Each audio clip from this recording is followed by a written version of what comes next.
Welcome back, dear viewers. We are discussing plus one biology. Today we will start with a new chapter that is breathing and exchange of gases. जो भी हम भोजन खाते हैं वो ultimately simpler substances में convert हो जाता है, जैसे ग्लूकोज। जो भी कार्बोहाइड्रेट्स होंगे वो अल्टीमेटली ग्लूकोज में कन्वर्ट हो जाएंगे, और जो प्रोटीन्स होंगे वो अमाइनो एसिड, और जो फैट्स होंगे वो फैटी एसिड और ग्लिसरॉल में टूट जाते हैं। तो ऑक्सीजन की उपस्थिति में ये जो सिंपलर मॉलिक्यूल्स हैं they further undergo breakdown to release energy.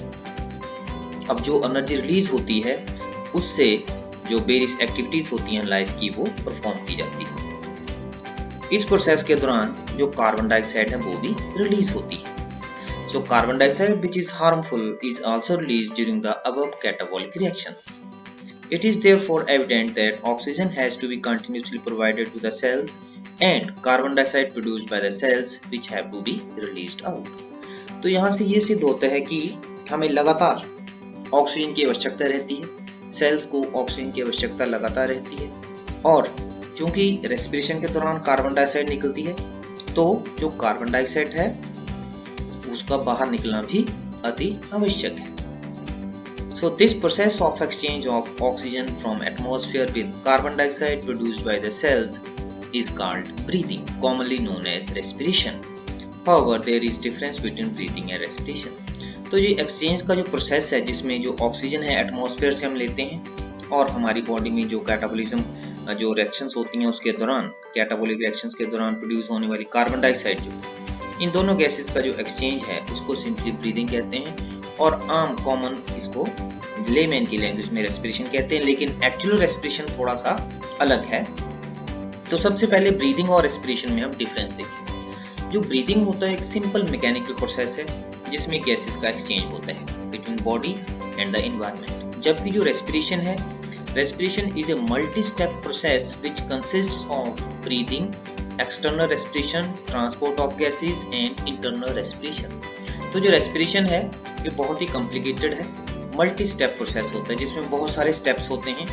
Breathing ही उसका स्टेप है, breathing, external respiration, transport of gases और फिर इंटरनल रेस्पिरेशन। ब्रीदिंग में किसी भी एंजाइम की जरूरत तो नहीं पड़ती, जबकि जो रेस्पिरेशन है इसमें बहुत सारे एंजाइम की जरूरत पड़ती है। जैसा कि हमने पिछले चैप्टर जब रेस्पिरेशन इन प्लांट्स देखा था तो वहां पर हमने ग्लाइकोलिसिस, क्रेब्स साइकिल और इलेक्ट्रॉन ट्रांसपोर्ट देखी थी, उसमें बहुत सारे एंजाइम जो है वो इन्वॉल्व होते हैं। Next is external respiration. It is the exchange of respiratory gases between blood and inhaled air or water at the respiratory surface. तो respiratory surface के ऊपर blood और inhaled air के बीच में जो exchange होता है गैसेस का उसको external respiration कहते हैं। जैसे हम गैस एयर inhale करते हैं तो हमारे lungs में जो exchange होता है उसको हम external respiration बोलते हैं। उसके बाद नेक्स्ट है internal respiration. It is also called tissue और सेलुलर रेस्पिरेशन।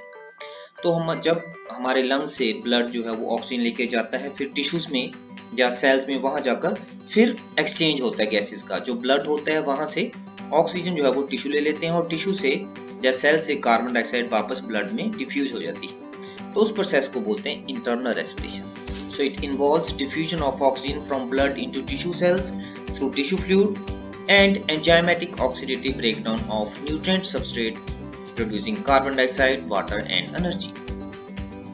तो इस चैप्टर में हम will discuss about the respiratory organs and the mechanism of breathing.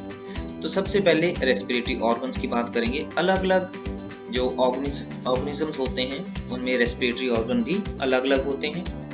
So mechanisms of breathing vary among different groups of animals depending mainly on their habitat and the level of organization.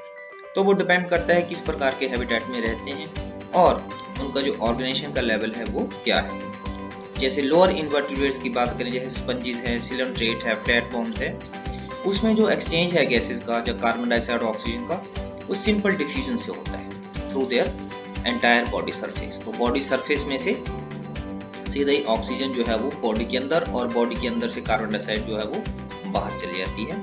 ज़्यादातर ये aquatic होते हैं तो वहाँ पर पानी के through ये होती है। अगर ऐसे फ्लैट फॉर्म है इसमें सिंपल जो है वो सरफेस के थ्रू होती है, ये एंडोपैरासाइट होता है ये। Earthworms use their moist cuticle and insects have a network of tubes that is known as tracheal tubes to transport atmospheric air within the body. Special vascularized structures called gills, जिनको bronchial respiration बोलते हैं. Respiration through gill is known as bronchial respiration.